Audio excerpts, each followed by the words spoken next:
We get a common query which is how to orient an H4 or H7 LED. An H4 LED would have a sheet like this. This is covering the low or high beam part, and it has to cover from the bottom. I have the LED ring which comes here, like on this case.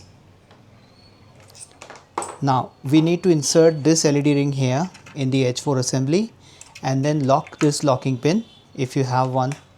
After this, orient the LED in such a way that you have the wire coming out at the bottom and then push it out.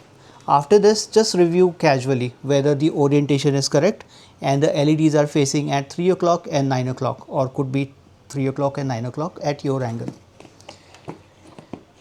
After this, we are going to connect the connector and we will just verify whether the orientation is correct or not. So by starting with low beam, we are going to point it and we are going to rotate it to see if the orientation is coming optimal. If you notice, if I keep the wire at right bottom, the orientation is perfect and the line is coming somewhat straight. However, as soon as I start rotating it, the shape changes and you can see that the light is going everywhere except where it's supposed to be. Likewise, if I turn it clockwise, the same thing is happening, that the light is getting scattered. Now we are going to settle this back again at the down right position where the wire is coming out from the bottom, and in this case this is the optimal position.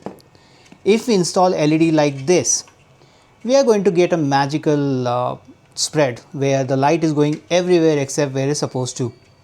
Likewise, if we put this upside down, this is just going to concentrate on one particular portion and it's not going to give any light at the bottom. You might notice that it's a lot of blind spot here. Likewise, if you do this on any other angle, you will get the same result. So the bottom line is your LED must face in a 3 o'clock and 9 o'clock position, and the easiest way to find out is that your LED driver is coming out at the bottom, not at the top, not at the left or right or any other orientation. I hope this video was useful. If so, let us know in the comment, and if not, let us know your feedback as well.